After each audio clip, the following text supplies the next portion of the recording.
Hey folks, today we're going to talk about boundaries and compassion. This is a tough topic for clients, and it was for myself too.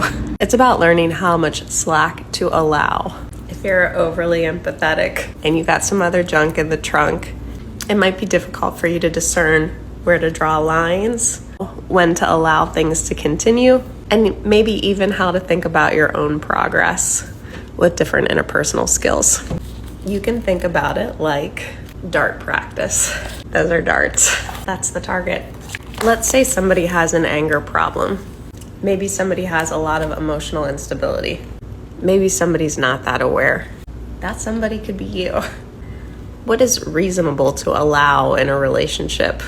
And we're not just talking romantic here, all over the board.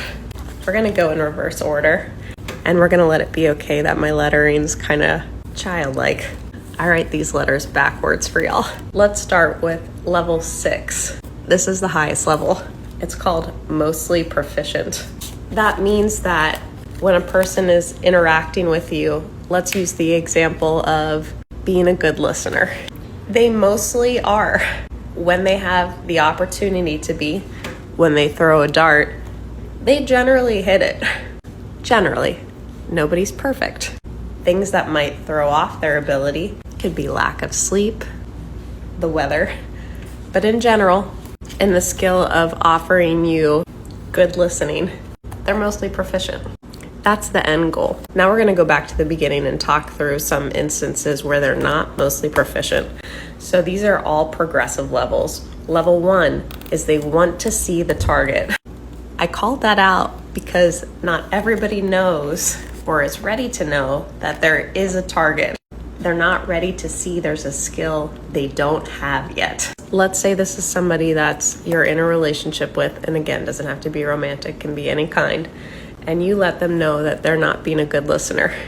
The first thing you want to see is that they want to know what being a good listener is. They want to know what the target is. The next thing is can see the target. It's different. Wanting to see it and being able to see it are different. How do you know if they're able to see it? They can say things like, I wasn't being a good listener, or I see you're being a good listener. That's step 2, ability. Not everybody has this for one reason or another, or they don't have it right now. The third level is they want to throw darts. They're willing to practice.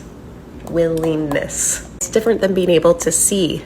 They have to be willing to learn. The next thing is they can throw. Again, it's subtle, but somebody might want to throw, but for some reason be blocked from throwing darts. They might not have the actual bandwidth to be a good listener, maybe because of something that they have going on deeply inside of them. It's important for you to acknowledge they can't.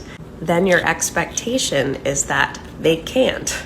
And then you have a choice of being okay with them not being able to hear you or not. This is where boundaries come in.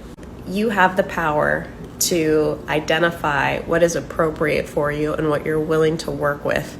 I think that if it's some important skill that you need for harmony in your life, good communication, good listening, emotional stability, etc., you want them to be at level 5. They are throwing. They are trying. And as part of trying, they're open to feedback. They clean up when they make a mistake, and there's progress. Sorry, didn't get that letter backwards right, but I'm trying. I took the feedback, I cleaned it up, and I stepped back up. Somebody is in level 5 until they're at level 6. Usually, once you break through the C barrier, you can't unsee. And then it comes to willingness and ability. These things you can backslide on. If someone has a lot of their own shit, it's possible they can't do these things. And this is where you have the opportunity to say, okay for you or not okay for you. There are different things that will be important to each person that they need in a relationship. If you have questions on how to sort that out, you can hire me.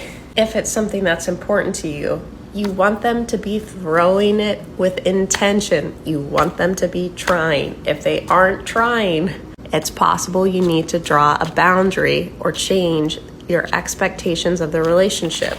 When somebody is learning, it's possible they miss the dartboard entirely and they nail you with one of these. That's okay, that happens.